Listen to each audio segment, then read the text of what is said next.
Mari Mari Compuche, Inche Marcelina Huentecura y Yapán Piñén, Inche Retrafeñén. Hoy voy a contarles cómo nuestra cultura siempre busca plasmar sus creencias y cosmovisión.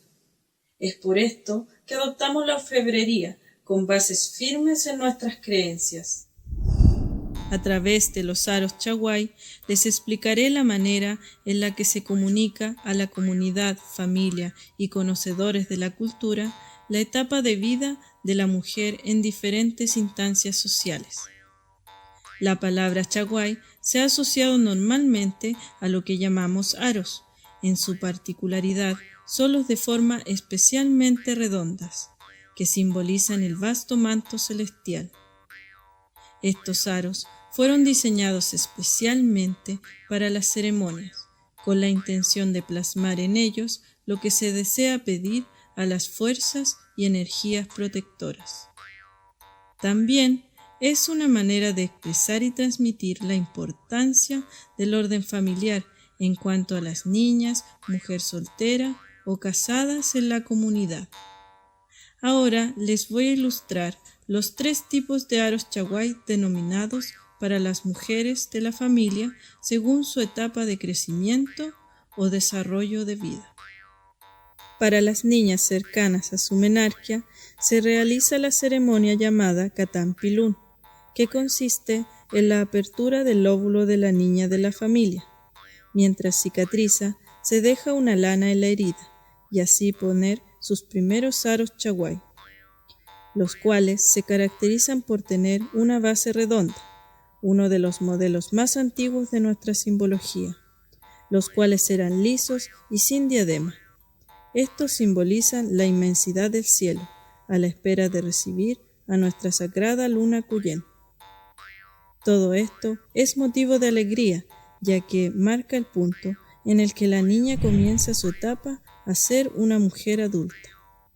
Para la siguiente etapa corresponde hablar de la mujer soltera.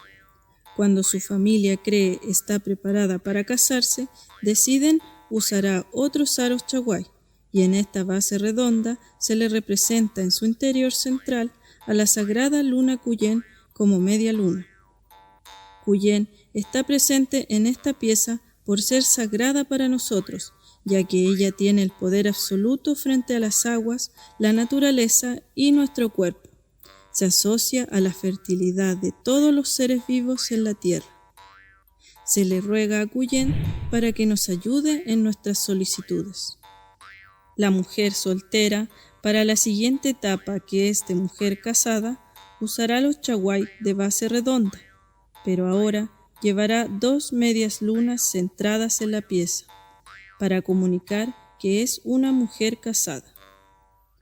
Esto representa la dualidad y el complemento de la pareja, el equilibrio familiar, la base de la procreación y con esto la continuidad de nuestra sangre mapuche.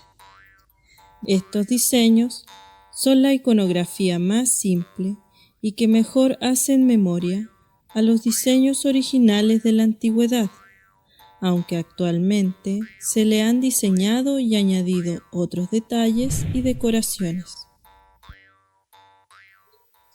En general, los 3 diferentes aros pueden ser utilizados en las ceremonias, reuniones o vida cotidiana, y se les puede agregar símbolos de petición que indican lo que desea pedir la mujer de manera personal.